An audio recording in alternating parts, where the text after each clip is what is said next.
All right, let's jump into a topic. We had two product launches this week. We had Sonnet 3.7 and we had GPT 4.5. Guys, have you used either of those? What do you think? I've used both. 4.5, I think my perception of 4.5 is that they've had this model in the works for a long while, like before they had the big launch of the reasoning models. And it is fully unsupervised. It's like a traditional LM model that has better base knowledge without any specialized training. But I do think it's kind of an underwhelming announcement. Not because it's a bad innovation necessarily, or it's like bad technological process and progress, but simply because it feels mostly like a stylistic upgrade, and we've gotten used to like knowledge and style and all this other sort of stuff being mutatable at a base level anyway. um so kind of ignorable in my opinion. It does better on a good number of benchmarks, which is fine, but not something that's kind of blowing my socks off or anything. Claude 3.7 I've played with in the context of Cursor and trying to code with it. I was mentioning this to Damon earlier, but there's a UX thing on like reasoning models looking normal in Cursor that feels kind of terrible to use. But so far I haven't noticed like a big performance difference, but I haven't been paying too much attention to it. Yeah, I'll take it in reverse order to Lakshay because I have far more thoughts on the 4.5 release than I do on the 3.7 release from Sonnet. The 3.7 release, to me, because most of my use and interaction with Claude is in their UI, has been maybe marginally improved, but otherwise unchanged. All the things that I was doing before, all the data processing I was having Claude help me with, all the kind of brainstorming I was having Claude help me with, it all feels relatively the same, even if I can perceive some small change, it feels relatively unremarkable. Um, the GPT 4.5 release, I've been monitoring closely. I've been using it myself, and I think there's a little bit of a gap in people's recognition of what GPT 4.5 is. And what I mean by that is, as Lakshay mentioned, on the benchmarks, it's not overwhelmingly impressive. Comparing it to O1 or O3 or DeepSeek or otherwise, it kind of seems underwhelming. That said, GPT-5, what it marks in my brain is an improvement in pre-training that tell us that we haven't yet reached the upper threshold for that technique. By throwing more data, maybe even the same amount of data, it's unclear to me at the moment because the knowledge cutoff is still October 23 in the 4.5 stated docs. It's unclear to me whether or not GPT 4.5 was actually trained on different or more data than GPT 4.0, or if it was just more compute, more parameters, etc. Anyway, independent of any of that, the point is the fact that GPT 4.5 is any incremental step forward means there's still more metaphorical juice to be squeezed out of the pre training fruit. And so that combined with improvements in chain of thought to then layer reasoning models on top of, I think means that we are still going to be taking strides for the foreseeable future in kind of intelligence. Because a better base model, if you want to call it that, leads to better reasoning models down the road. And I think that's the thing that's being overlooked with the 4.5 release. And then as a final note on that, I did see in some benchmarks where the hallucination rate has fallen in 4.5, which I do think is again a stepping stone to an actual step change that this model in and of itself does not represent. Have On you played GPT that 4 session? on GPT 4.5, have you ever bought a car and the salesperson wants to sell you like a bunch of options that you're like, Hmm. well, none of that stuff is going to matter to my like actual Hmm. experience with this car, but they're all Hmm. really expensive, and that's where they like. That's sort of my reaction to GPT 4.5. I saw the token costs for it, and I thought this is like stupidly expensive, and I would have to be blown away to use this instead of one of the other many models available. And I didn't feel like, from what I had read, I didn't feel like there was enough value there to pay that much of a premium.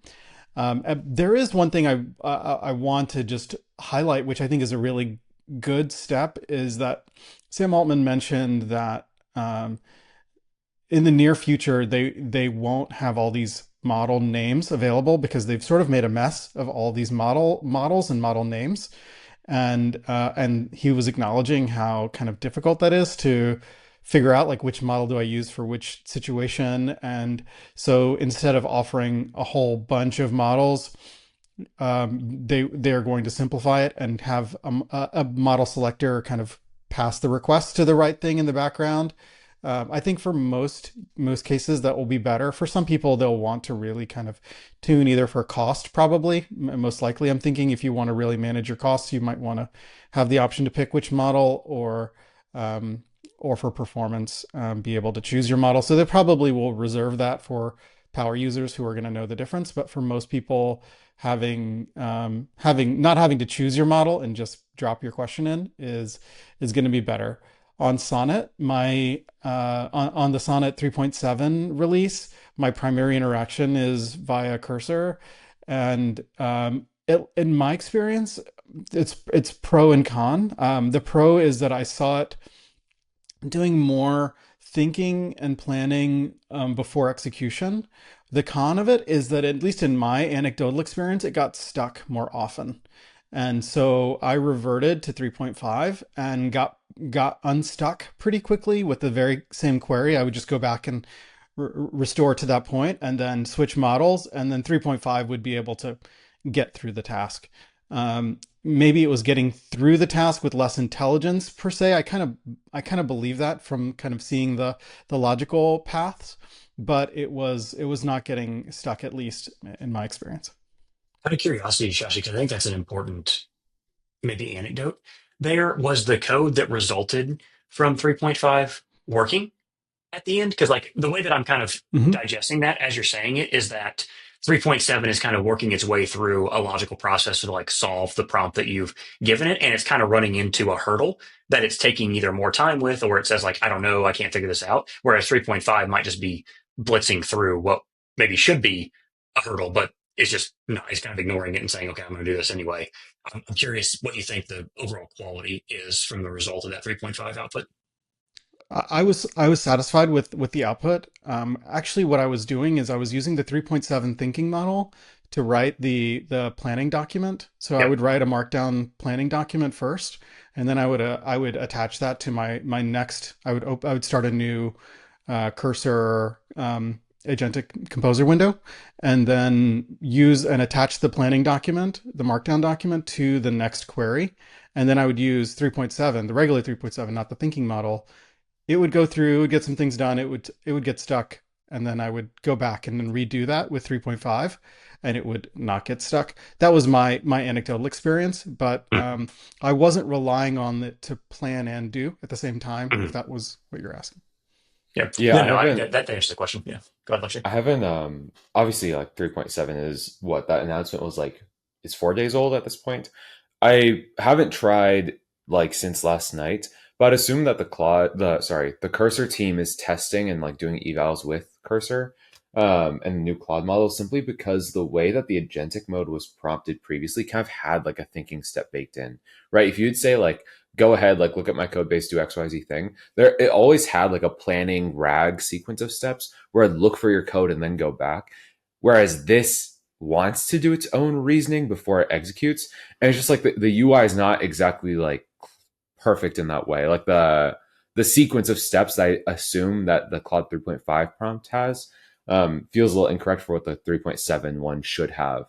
So we'll get there. I think especially like the thing I noticed is that the 3.7 output would put in brackets like thinking or something similar around its reasoning steps, and that just like looks really ugly in the UI, which I assume they're probably going to solve by like next week, just make it better for the model, which should be okay. I do think the 4.5 part of this is, I think it's pretty high upside for vocal agents. Well, they did a comparison for like, I don't know if you guys saw the live stream when they announced 4.5, but they're even in their own marketing, they seem to kind of recognize that this is not like some big crazy jump that anyone's going to be super excited by. But they kind of highlighted the stylistic differences very intensely, where the nature of the question and the way that they're answered just sounds a lot more human in general. And the overall like user happiness in hearing the way that the questions were answered was just generally higher, right? It uses much more personality. It has a little bit more exclamation points and um, thinks about questions thoughtfully while still having like a human element to it, rather than straight factual like the O1 model might do, rather than focusing on just like outputting as much information to seem correct as possible. The overall, I guess, human friendliness of the model seems higher, and I assume that'll be positive for when we get to the point that vocal agents are a little bit more commonplace. But right now, it does definitely pale in the scales of measuring intelligence. I think for me, the the thing that is somewhat fascinating, I think, is to Shashi, to your point, it does feel a little bit like this announcement for 4.5 might have been accelerated based on recent announcements from DeepSeek. They knew that Google had made some announcements. They knew Anthropic was coming out with 3.7, that kind of thing. It does feel a little bit like this is probably an announcement that's on its way to a novel release, whether it's GPT-5 or otherwise, and it felt like they were losing or didn't want to cede ground in the news cycle to others, and I think that might have been what largely prompted this this kind of, again, to your point, selling of things that may not completely affect the core experience, but that may, you know, bake in some a bit of novelty on the edges. I'm curious, when you guys are using ChatGPT, what's the model that you select? Like, what's your default model? Whether you're Hmm. like in the UI, not like in the API or anything like that, or are you even using ChatGPT in the UI? It depends on what I'm doing. I'll oftentimes just like for vanilla questions, just like thought partner, or like just ideating a thing, or just trying to analyze an image. Um, 4.5 or 4.0 has been fine, or 4.0 mini. I don't know what the default one is. I think it's 4.0. When it comes to coding and stuff that like cursor gets stuck on, I'll grab that context and dump it into an O1 or an O3 typically. I haven't found much reason to use anything else. I haven't been using like the tasks or anything, or any of those like kind of specialized UI instances of the app. But all in all, O1, O3, and 4.0 generally. Mhm. I typically use O1, and only because I've just kind of gotten used to what the interaction is like, and it's reliable. It does what I need it to do for the use cases where when I go to ChatGPT, I'm usually doing something that is similar to a Google search, but just looking for an agent. So that's my replacement for kind of a more thoughtful Google search rather than kind of if I'm looking directly for an item, then I would just go to Google. If I'm looking for some kind of thought or lightweight reasoning, I would go to ChatGPT. And so that in that use case, one has just been good. And I think this is, how, in terms of how do humans use AIs, this is probably, the step we're in where there's so many different AIs that the relative difference is pretty small. So people are probably going to find something they like and basically stick with it. We're going to start seeing more stickiness just because the delta between these new releases, as we said earlier, with GPT 4.5 and with Sonnet 3.7, the deltas are getting smaller, even if they're getting better. So people are probably just going to find a comfort zone and stick with it. The reason I asked that question, I wondered if we were going to do this. I use O3 Mini the most. That's my default. I just think it's kind of fascinating as being three people who are pretty entrenched in this world, building with it on a relatively daily basis, how the three of us have kind of gravitated towards three different defaults, all under the same ecosystem. Like I think to your point, Shashi, like correctly or incorrectly, human beings just kind of default to a known behavior pattern, and like once you kind of get comfortable with the way that O1's interacting with you, or O3, or the speed of 4.0, etc., I do think you just end up back there. I want to kind of go on a little bit of a tangent though, based on something you said, Shashi, and I'll share an anecdote, and I shared this with Lakshay over Slack, but um, my wife and I were in New York City this last weekend for a Duke event. Went to the Madison Square Garden, or went to the game at Madison Square Garden, etc. A lot of fun. But the thing that's relevant for this conversation is I found myself, as I was had downtime looking for ways to explore different parts of the city we hadn't been to before, maybe looking for food or entertainment recommendations during downtime. I was using ChatGPT more than I was using Google. And if I was using Google, it was in the Google Maps interface. So it was very specifically like, what's around me? Okay, I understand what's around me. Chat GPT or chat, what do you think of these options? What are good? Not pizza places, because like we got a Joe's Pizza when we're there, but so, some other, taco place or whatever. And so I that was the first time where, yes, Google has mostly been replaced in my brainstorming with an AI agent, but I had previously always relied on Google when it was like, I want to buy this thing or I want to go find this, thing in the real world. This was the first time I had experienced myself not doing that and instead defaulting to ChatGPT to help me with those experiences. So any response to that, either one Yeah, of you? I mean, obviously, I was a very early adopter of what ChatGPT is and what the interface has become, and I think we would generally find that someone who is like 20s, like early 20s or younger, GPT is the default way to get information. I don't use Google anymore, aside from like if I'm on my computer and I'm trying to shop for something, I will go to Google, look up the company I'm trying to shop at, go to their page, then shop. Or I'll go to Amazon. But basically anything else, I'm only using GPT. I'm using it to find like, hey, what are like options? I sent a picture of this. I was looking for sugar-free blueberry preserves a week ago. I was just trying to find like what companies like sell sugar-free blueberry preserves, and then try and find me stores where I can go get that. It didn't do a great job, for the record. I mean, like what the only place that would really answer that question is like an Instacart, effectively. But it was pretty impressive because it was able to like render a Google Map view inside of the app. It was able to show me like a markdown table of this one has this many calories. Here's how much like sugar alcohol is in this one. We recommend this one if you're just trying to get something that's flavorful or whatever. Here's what the internet says about it.